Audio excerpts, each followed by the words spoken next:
Victoria's big build was supposed to be a $100 billion investment in the state's road and rail system. Instead, it's become a $15 billion feeding ground for the CFMEU and organised crime, and that is according to a landmark corruption report which had sections secretly stripped from it before it was released to the public. But this morning, those buried findings are being laid bare. Let's bring in investigative reporter now at The Age, Nick McKenzie, who broke this story. Nick, good morning to you. Is this a bit of a Victorian government cover-up? Well, certainly these are extraordinarily damning findings, and had it not been for us sticking around and ultimately late last night the release of these findings, the public wouldn't know about it. The findings are devastating for the Victorian government, that it knew about mega corruption on its landmark infrastructure projects, but also devastating for taxpayers, because federal taxpayers, everyone around this nation, is funding these very projects. Not only that, this money, according to the stripped parts of this report, end up in the hands of not just corrupt union officials, but bikies and organised crime.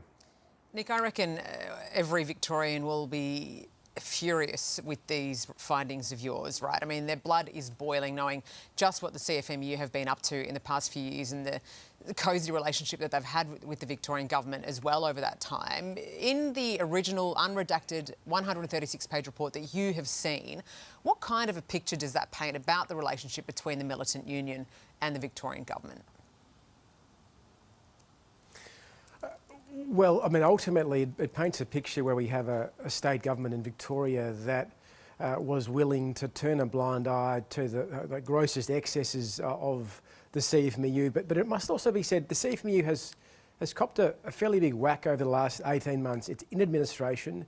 Dozens of officials in the union have been sacked, pushed out. There has been an attempt, how good that attempt's been, to clean up the union. Where we've had no accountability, zero accountability, is in the bureaucracy and the government. So the state government, of course, in Victoria has a huge responsibility to make sure tax dollars from Victoria and nationally, that the money from the Albanese government is not misspent, let alone ending up with bikies and gangsters. These bikies and gangsters were put on these projects by the CFMEU.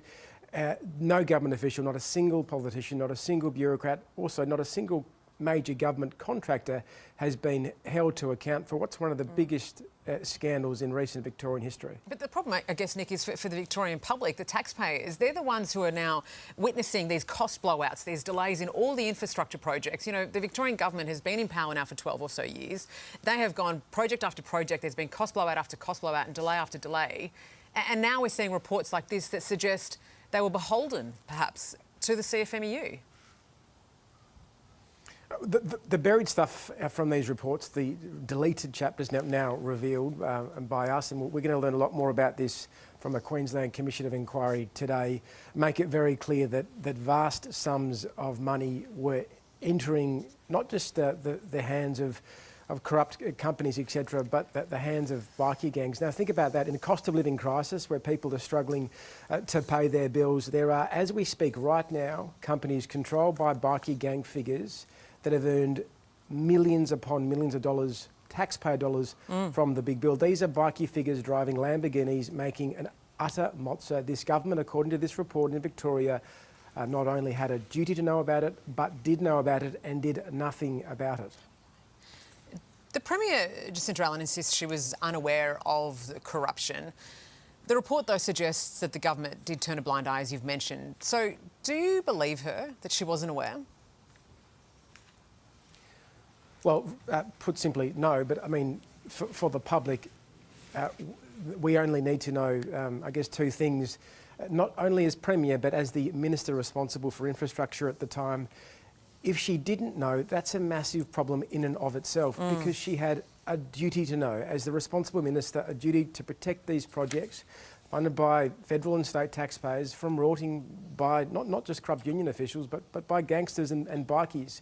So it's not good enough. There's either incompetence at play or a turning a blind eye or a cover-up at play. Either option is pretty ugly. We're talking about high-profile, lawyers who are involved and tasked with uncovering all of this, who it seems as though have been told to redact large parts of this report. What does that tell you, Nick? Well, this is a big problem for the Albanese government. It appointed an administration led by Senior Barrister Mark Irving to clean up the CFMEU. That's been happening, but part of that critical task is these anti-corruption investigations, and this was meant to be the landmark report. Now, why is it that two sections have been stripped that just happen to be very, very embarrassing for the ALP, for Labor, especially the Victorian Labor government? I mean, it raises significant questions about what's gone on, I guess, behind closed doors at the administration. They're blaming the author of the report, Geoffrey Watson, SC, a corruption expert, saying some of his findings were not well-founded. But I mean, ultimately, this will all play out today at the Queensland Commission of Inquiry, and the full report finally today we expect to be released, and we understand its findings are utterly damning. All right, Nick, you have lifted the lid on it. Appreciate your time this morning. Thanks for joining us.